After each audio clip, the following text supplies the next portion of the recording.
नमस्ते दोस्तों। सावन के महीने की शुरुआत हो चुकी है और इस मौसम के शुरुआत के साथ ही कावड़ यात्रा की भी शुरुआत हो जाती है। अब इस वीडियो में आगे बढ़ने से पहले हम ये देख लेते हैं कि कावड़ यात्रा आखिर होती क्या है और इसका क्या मतलब होता है। तो दोस्तों, सावन के महीने में जो शिव भक्त होते हैं वो कावड़ लेकर आसपास के जो उनके तीर्थ स्थान है वो वहां तक जाते हैं और वहां से गंगा जल भरकर अपने कावड़ में लेकर आते हैं और जो उनके आसपास के स्थानीय शिव मंदिर होते हैं वो कावड़ का जल उस शिव मंदिर पे भोलेनाथ पे चढ़ाया जाता है।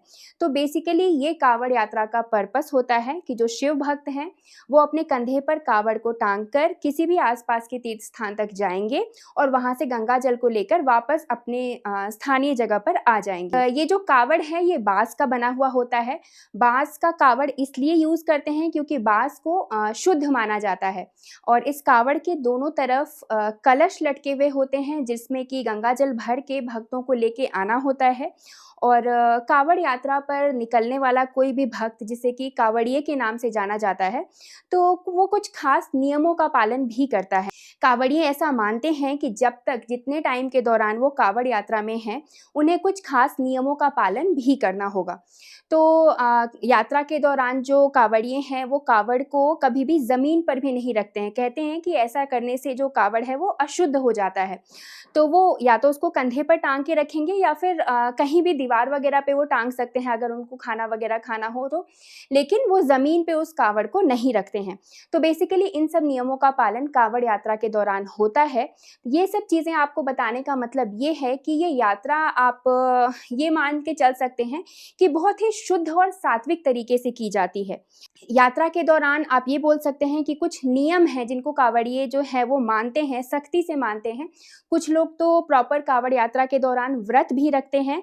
व्रत का मतलब कि वो जब तक कावड़ उन्होंने लिया हुआ है वो नमक का सेवन नहीं करते, अनाज का सेवन नहीं करते हैं।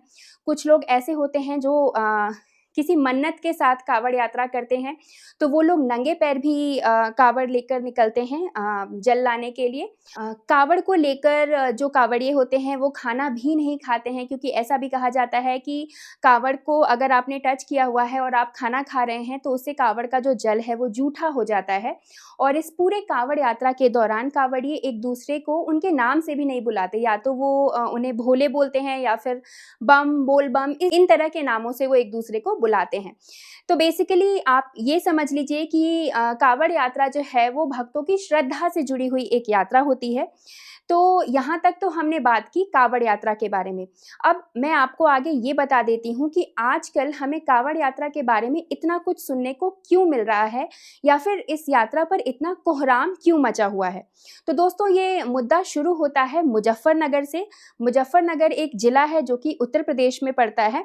और सबसे पहले क्या हुआ कि मुजफ्फरनगर की जो पुलिस है उसने ये घोषणा की, ये फैसला सुनाया कि कावड़ यात्रा के दौरान कावड़िए जिस जिस रूट से होकर गुजरते हैं उनके रूट में पड़ने वाली जितनी दुकानें हैं, बड़ी दुकानें, छोटी दुकानें, ठेले वाले, रेडी वाले, जो भी ये लोग हैं वो अपनी दुकान के आगे अपना नेम प्लेट लगाएंगे, अपना नाम बताएंगे, अपना परिचय देंगे। चाहे उनकी दुकान बड़ी हो, छोटी हो, किसी भी तरह की दुकान हो, दुकानों के आगे उनको नेम प्लेट लगाकर अपना नाम और अपना परिचय लिखना होगा।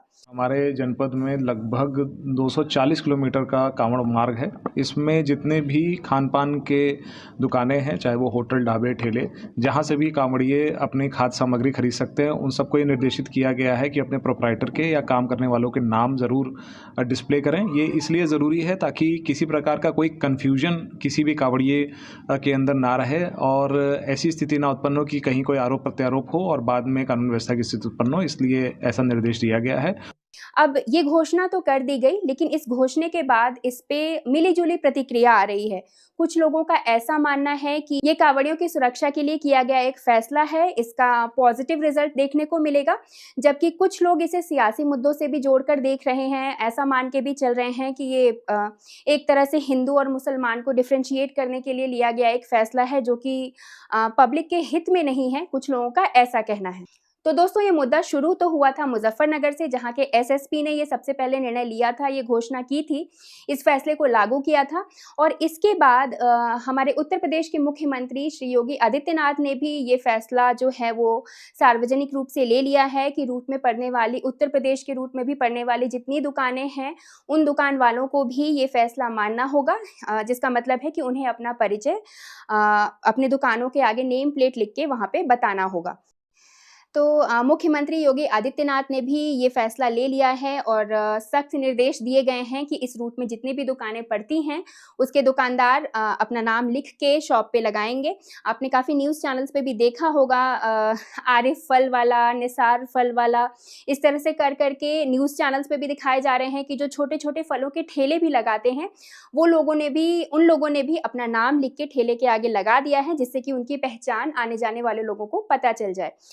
तो दोस्तों यहाँ तक मेरे ख्याल से आपको बात समझ में आई होगी, लेकिन एक चीज़ में यहाँ मैं ऐड करके आपको और बता दूं कि ये मामला हमें इस साल 2024 में पहली बार सुनने या देखने को नहीं मिल रहा है।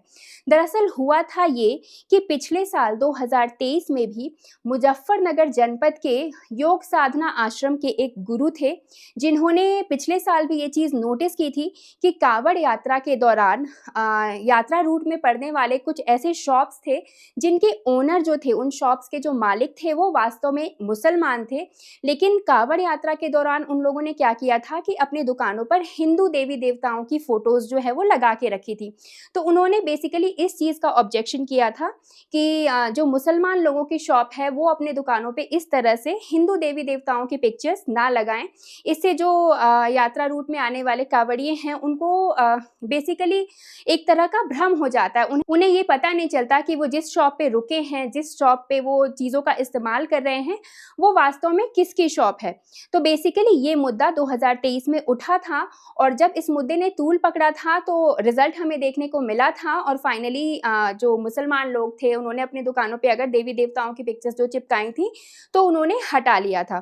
तो यहाँ तक का मुद्दा साल 2023 का था और 2024 में जब दोबारा से अभी कांवड़ यात्रा शुरू हुई है तो उसके कुछ दिनों पहले ये मामला फिर से सामने आया है और बेसिकली यही मांग की जा रही है कि कांवड़ यात्रा में आने वाले जो कांवड़िए हैं उनको किसी तरह का भ्रम ना रहे, वो इल्यूजन में ना रहे कि ये जो शॉप है ये हिंदू की है या मुसलमान की है।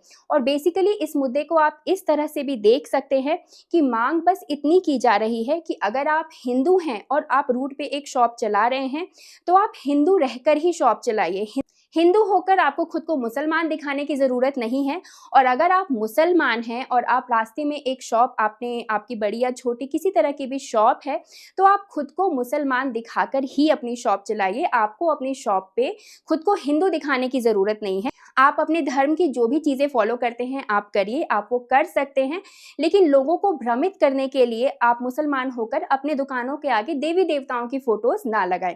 तो बेसिकली मांग बस इस चीज़ की जा रही है। और दोस्तों इस साल जब इस मामले ने ये तूल पकड़ा है तो ये मामला सुप्रीम कोर्ट तक भी जा पहुंचा है और कल ही सुप्रीम कोर्ट की तरफ से ये निर्देश दिए गए हैं कि दुकान में पड़ने वाले जो दुकानदार हैं उनको अपना नाम लिखने की ज़रूरत नहीं है। हालांकि जो पुलिस की तरफ से और उत्तर प्रदेश सरकार की तरफ से निर्देश दिए गए थे वहाँ उन्हें नाम और अपना इंट्रोडक्शन लिखना था, बट सुप्रीम कोर्ट की तरफ से जो कल फैसला आया है उसमें उन्होंने ये साफ किया है कि आपको अपना नाम और पूरा आइडेंटिफिकेशन बताने की ज़रूरत नहीं है, लेकिन आप अपने शॉप पे जो चीज़ें सर्व कर रहे हैं वो वेजिटेरियन है या नॉन वेजिटेरियन, शाकाहारी है या मांसाहारी, ये चीज़ आपको क्लियर बतानी है।